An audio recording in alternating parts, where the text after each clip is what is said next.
So you're practicing, but you're not really seeing any progress. There can be, quite a lot of different reasons for that. But one of them is simply the fact that we come into this pattern. It's a weird pattern. We get enthusiastic about something, and these days we got YouTube videos all over the place, right? There's so many things to be excited about. Oh, that sounds nice. And then you're listening to music also, right? What's that technique? That's a cool solo. Let me look into that.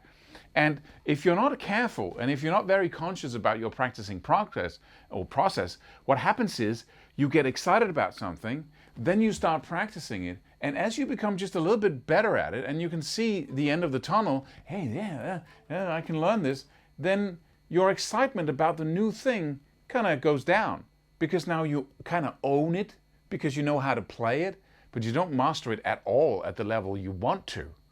And then what naturally happens is that the emotional passion goes down, and here's another YouTube video over there, something else I could practice, and then I get caught up by that. And then the other thing you never really spend the time with it that you wanted to, because, you practice it, but it's just, and pretty soon you have a whole room of little things that you started but didn't finish.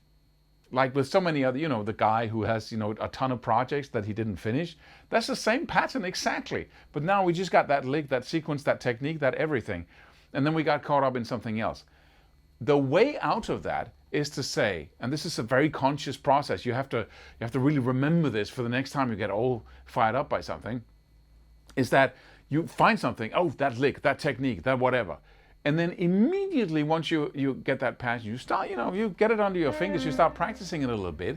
And if you really like it, and you say, okay, this could really improve my playing immensely if I mastered this, then what you do immediately is that you turn it into a project. So first research, try it out. Oh, this seems, that's got potential.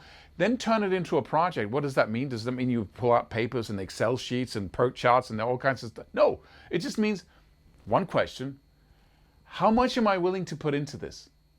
When do I expect to master this? So say, okay, this is beneficial to my playing. Okay, then you turn your attention from the actual thing to the project that says, let me practice this for 4 weeks. I wonder what will happen if I practice this 2 hours a day in front of the TV and really put in the effort with the metronome or the jam track in the background. And just this little thing, like this lick, that whatever, right?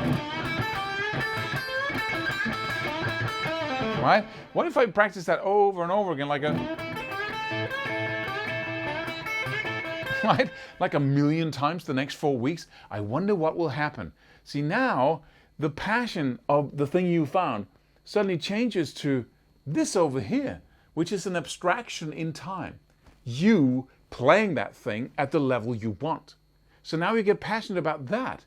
That is a uniquely human trait, that you can do that. No other species on this planet can do that.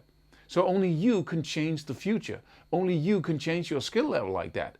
You can operate with time in the recipe of the cake you're trying to bake. Because the other pattern, we just collect a couple of ingredients for the cake. They never put the thing in the oven, right, for more than 5 minutes. Then is the cake done yet? No, you need to put it. You need to keep it there for 90 minutes, right, or an hour, or whatever. In this way, you get excited about something, you research it, try it on for size. Then you say, okay, this is cool. Project immediately. If you don't do this, you will never amount to much in your own perspective, I promise you. It's the only way to add time into the equation. Then you have the passion suddenly and your excitement about that future result in 4 weeks, and now you're building it, you're building it, you're building it. You get up every day, you're building it, you're practicing it, you're practicing the same thing over and over and over and over again. And this is simple. It's just because you moved your focus from the one thing you were passionate about to the project of building your skills towards that point where you can play it as good or better as that dude who showed you the thing. That's the key. If you're not doing this, you will be forever intermediate. You will never reach the point of mastery. So train yourself. Have that indirect focus of saying, I don't care about guitar practicing. What I do care about is turning every passion into a project. That's your exercise. That's the only thing you focus on. And if you focus on that, then you'll be practicing way more. You'll have the focus, you'll have the concentrated effort through time, and you will win through. So you get to the end of the 4 weeks, redouble your efforts and say, okay, this was pretty impressive. Now I'm really, I'm making progress here. Let's do it again. let's see what happens if I double my efforts over the next 4 weeks, right? And then suddenly you are in that zone of building mastery instead of just scrambling to build basic guitar skills. Don't forget to comment, subscribe. See you in the next video.